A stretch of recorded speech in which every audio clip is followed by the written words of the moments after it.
Tahukah kamu, setiap malam ada pupuk yang jatuh dari langit. Pupuk ini lebih kuat dari kimia pabrikan. Dan petani Vietnam mengumpulkan ini diam-diam.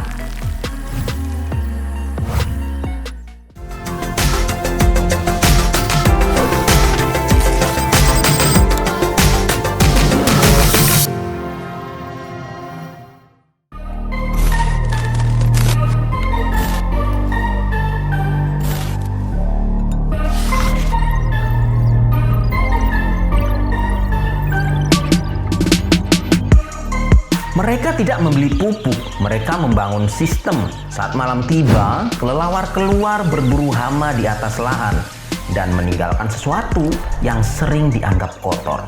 Di sana disebut sebagai emas coklat. Tapi tidak semua kelelawar bisa dimanfaatkan. Kalau salah pilih, kebun bisa rusak.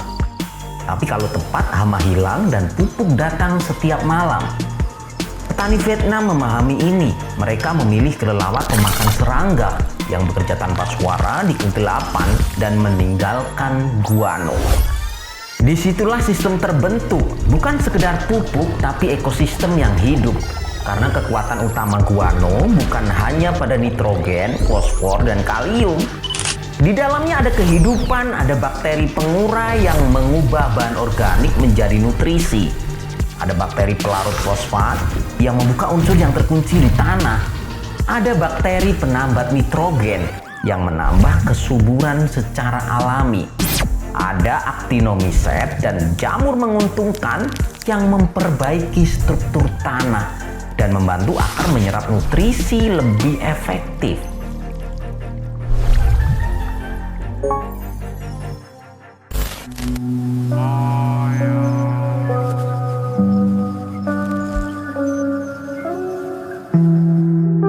Saat guano masuk ke tanah, yang terjadi bukan sekedar pemupukan. Tanah yang padat mulai gembur, unsur hara yang terkunci mulai terbuka. Mikroorganisme kembali aktif dan akar tanaman berkembang lebih kuat.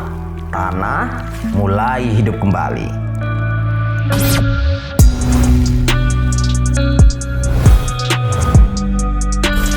Karena lahan yang terlalu lama bergantung pada pupuk kimia, perlahan kehilangan bahan organik dan aktivitas mikroba. Disinilah guano menunjukkan perannya, bukan hanya sebagai sumber nutrisi, tapi sebagai pembawa kehidupan. Mikroorganisme di dalamnya bekerja, mengurai, mengaktifkan, dan menyeimbangkan tanah.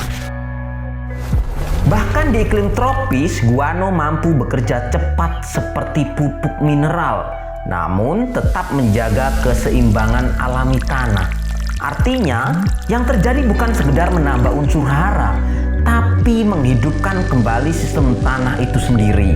Mikroorganisme bekerja, struktur tanah membaik, dan tanaman tumbuh lebih optimal. Di Vietnam, petani tidak berhenti sampai di situ. Mereka tidak hanya menggunakan guano, mereka menciptakan sistem untuk terus memproduksinya melalui rumah kelelawar. Artinya, mereka tidak hanya memberi makan tanaman, mereka menjaga kehidupan tanah tetap berjalan, karena pada akhirnya hasil panen bukan ditentukan oleh seberapa banyak pupuk yang diberikan, tapi oleh seberapa hidup tanah yang kita miliki. Dan disitulah emas coklat benar-benar bekerja, bukan sekedar pupuk, tapi pemicu kehidupan. Saya Jo, salam Hijau Siniler.